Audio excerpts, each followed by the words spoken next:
Hello everybody and welcome back to Pokemon Yellow. DoctorJhonReborn here, and in the previous episode we defeated Vermilion City's gym leader, gained Squirtle out of it, and then we came back here to Cerulean City as the next road that we need to take actually starts from here, and which we can only access now that we have the God ability, which was the reason why we even went to Vermilion City in the first place. And speaking about that, just something to point out to those. I know this is basically just about self-explanatory to anyone who's played any Pokemon games, but remember, I'm doing this LP also for people who may have never or even touched any Pokemon games, or at least never or played any of these original ones, so I'm showing this kind of stuff for them. Anywho, if you take a look at the town map, you would notice that if we would have wanted to go to Vermilion City from Cerulean City, we could have just taken a shortcut through Saffron City, from which we can also get to Celadon City and Lavender Town. So you may be wondering, why is that option not available? Or why didn't I use it? Well, I'll get to that in a second. However, there's sort of a repeated long delay of this episode. How about we start things a little bit epically here and actually claim back G-Breaker, as he's finally at level 20. So we have enough space within our team, I checked that. So let's take our good old G-Breaker back.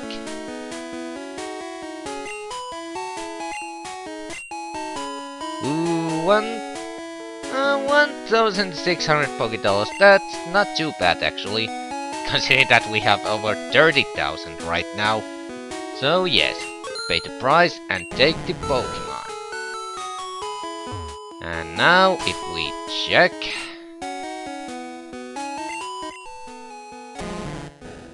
oh. Okay. I guess I completely forgot about this.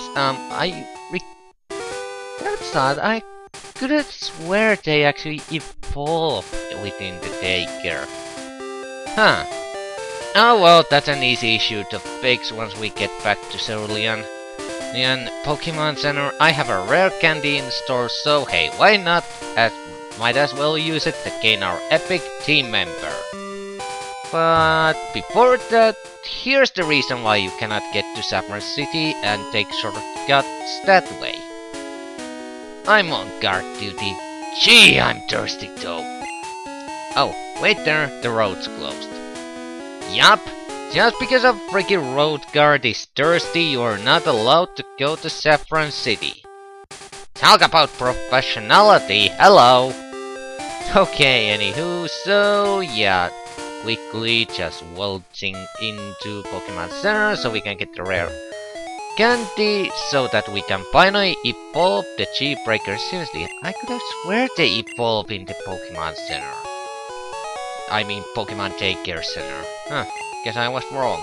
Oh yes, speaking of about team members, if you look at my team setup, you may notice that we have something here that I didn't even capture earlier in the main adventure.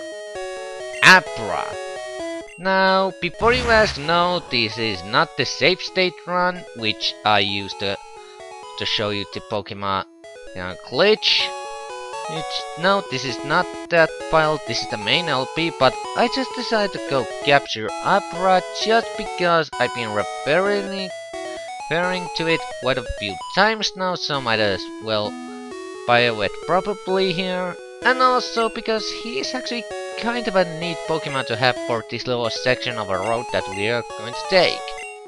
Anywho, Abra. I don't think I did bio it in the previous episode, but in case I did, I'm sorry for repetition. But anywho, Abra basically represents the basic weaknesses of Psychic type Pokemons. Let's see, psychic types usually, if you for example take a look at Opera stat, tend to have very high special values, meaning that they have usually a pretty good special attack and special defense. However, as in contrast to that, they have occasionally have absolutely terrible, well, physical defense and attack power. So they are definitely not that good of a use in actual physical battle, which means that any sort of a brawler Pokemon, yeah, psychic type is somewhat weak actually. And Kadabra, Jesus Christ, I went one evolution up there. I mean, the Abra line is pretty good represent. Well, it basically displays that well. Good God, I cannot even speak words right today. And that is basically the reason why I always liked. Why am I going this way? There's no need to go down that way anymore. This is right. Anyhow, that's basically the reason why I like Drowsy line more. Or they can take more punishment and even deal some physical damage. So yeah, that kind of tips the scale goes into my favor. Or when it comes to psychic Pokemons. Okay. Now that's it. How about we finally make our finally give G-Breaker his spotlight. Behold, perhaps one of the most honest yet cleverest idea of a Pokemon evolution ever. Watch as an otherwisely useless fish, a carp, turns into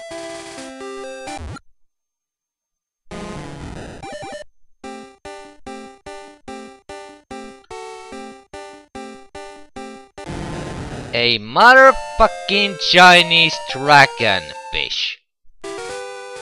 Hell yes! Talk about an epic evolution to the max.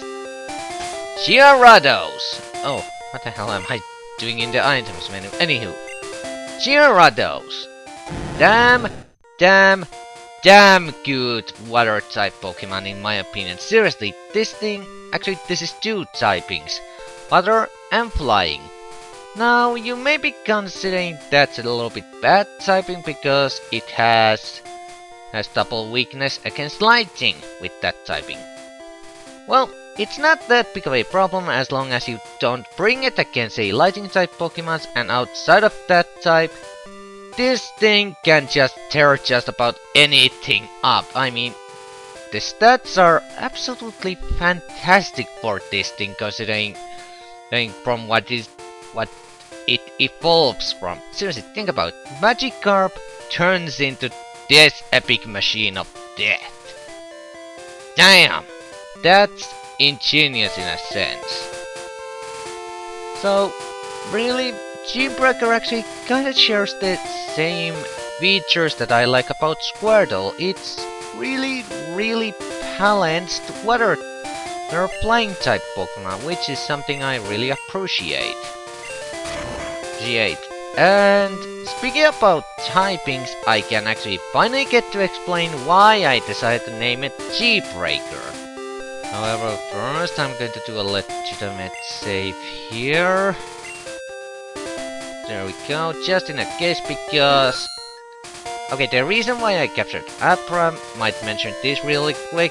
As you can see, there's a ton of ledges on these roads, which basically means that once you go a little bit further here, you cannot track back to Cerulean City to heal between battles, which means you usually end up using quite a lot of potions on this road, which is not good considering that there's no Pokemarts before the next dungeon of the game that awaits at the end of this road. You really should save your potions for that one, and that's where Abra is really useful. Abra basically has the Pokemon ability Teleport, which can be used outside of battle, and it always teleports you to the last Pokemon Center you used. So if you used Cerulean City Pokemon Center before you came down to this road, you can always take this teleport factor and take some free healing. Pretty sweet, if you ask me. Anywho, as we fight this trainer here, these trainers aren't anything too special. So from what I recall, pretty much basic Pokemon types that we've seen tons already. Oh right, this one uses grass. That part I forgot about. Oh well, oh yes, goddammit, I cannot get to the point that I was supposed to talk to because there's so much stuff that I haven't explained yet. Anywho, I decided to teach Pikachu Seismic Toss because, well, basically I wanted Pikachu to have at least one move that can do quite a nice amount of damage. And basically on Pikachu this move is actually pretty good because, unlike most other fighting type moves, Seismic Toss doesn't take in account enemies' typing or your own typing. Basically, what Seismic Toss does, it basically deals your opponent the same amount of damage equal to your level. So, on a Pokemon that you're going to train a lot, like in my case Pikachu here, Voltaire, this move is actually pretty damn good to use. Anywho, gonna change Pokemon here, put Charmeleon out there so he can fight these. And now let's see if I can actually get to them. That one thing that I really want to talk about. Now, the secret or the reasoning behind G-Breaker's name. Screw you, Sleep Powder. The reason why I decided to name him as G-Breaker, our Magikarp that's now Gya-freaking-rados, is because this is actually a little bit of a... This is actually a story from the early days when Pokemon games were designed. And if you watch like EKANS Let's Plays on several Pokemon games, you may have already heard this story, but I ask you to withstand with me for just a few seconds when I explain this, to those who haven't heard about it. Basically, Gya-freaking-rados originally wasn't even planned to be water flying type. It was going to be a completely different type altogether. It was going to be mixed water and dragon type. Now, dragon type, sorry if this is a little bit of a spoiling here, but dragon type is something that we will be encountering in this game only much later. So it's really rare typing, you don't basically meet it until pretty much right near the end of the game, or at least at very late section of it. And basically, there's just... wow, had a brain fart there, sorry about that. Anyway, Dragon type is kind of an interesting type because Dragon is the one type in Generation 1 that really doesn't have anything to counter it. The only weaknesses that Dragon type has is Ice and its very own type. So Dragon is only weak to itself and Ice type. However, Ice is very weak against Water type. It doesn't do that much fate damage to Water types. So, when you take that into account, think about it for a second. Gya-freaking-rados, who would have been both Dragon type and a goddamn Water type, would have basically both neutralized one of its natural weaknesses, and the other weakness it has against its other own typing would have been Jack Crab, because you wouldn't even meet that type until pretty much near end of the game. Basically, if you would have just got yourself a ton of Gya-freaking-rados, you could have just basically sweep through the game like no problem. That's, in other words, Gya-freaking-rados was planned to be extremely broken back in the day. But of course, since they didn't want to make the game too easy, they decided to scratch that and instead changed it to water flying type, just to sort of give it a little bit more weakness and actually making it a little bit more strategical. Well, they basically made sure that you actually think about it a little bit how to use it. My god, I just cannot get some words right today. Hopefully that doesn't bother you guys too much. Anywho, that's basically the story why I decided to name my Magikarp, the Gya-freaking-rados, as G-Breaker. Because back in the day, if they would have gone with his original design and typing, he would have basically broken the game. There we go, finally got it set and woo-wee! Almost tried to say that in one breath, Jesus Christ. Anywho, here we have TM13, which kinda in a little bit of a troll-tastic fashion, if you ask me, happens to be Teleport. Yep, I guess even the game designers themselves realized that using Teleport ability here to gain some real free healing might actually be a pretty good idea. And actually, speaking about new TMs, I've actually picked up a couple of the TMs that I picked along the road, because one of these is the one that I really wanna teach to our Gya-freaking-rados, as it doesn't really have any water type attacks. And the move that I want to teach it is this one, Bubble Beam. This move isn't bad for a water type move, especially at this early in the game, but it basically becomes pretty overshadowed once we gain a certain HM move that can also work as a pretty damn strong water type move. But until then, G-Breaker, you're going to tear things up with Bubble Beam. And considering that we actually have a freaking hiker here, we might actually get to demonstrate his devastating and awesome power right away. Which would be pretty good. Oh yes, hold on. Do I have personal heals? Please don't. Oh yes, thank god Wait, what am I doing? I'm forgetting my own advice here, Jesus Christ. Okay, just going to quickly teleport and then I meet you guys back here. So, hold on a little second. Wow, grammar errors! To the max! Okay, cut back here, so now let's see if we can demonstrate G-Breaker's awesome power! There we go, saved, and let's go! Great, I was bored, eh? Okay, let's see what you got. Oh, matchup. Well, kinda sucks, considering that because G-Breaker happens to be Hell Flying type, it's resistant to your shit. Take that. So Bubble Beam away! And Gya-freaking-rados is faster, that's always good, and take a look at how much damage that did. And look how little damage this guy did. Damn! So yeah, I'm definitely going to love using G-Breaker because, trust me, in my original run of this, G-Breaker basically saved my ass more than enough amount of times because of just how goddamn powerful he is.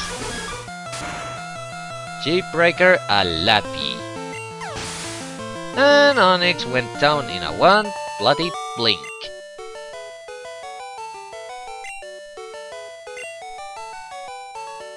There we go! Demonstrated G-Breaker's epic power and...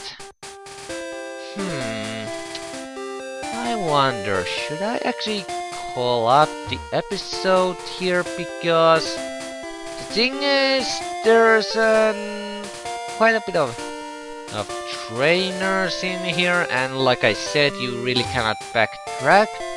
out of this area nor back in here when you go a little bit further down this road. And I really don't wanna miss all this experience hanging around here, so... Actually, what I'm planning to do is that I'm going to stop the commentary here, and actually just gonna quickly do a quick montage ending here, of me fighting the rest of these trainers here, which might actually be a good idea considering that I'm no longer able to speak like a freaking human being anymore. Jesus Christ. So I think I'll do just that. So, that in mind, I hope you guys enjoyed the episode, and until next time, in Pokemon Yellow, Dr. John, thank you guys for watching and saying bye-bye everyone! See ya later, and now enjoy the montage! See ya!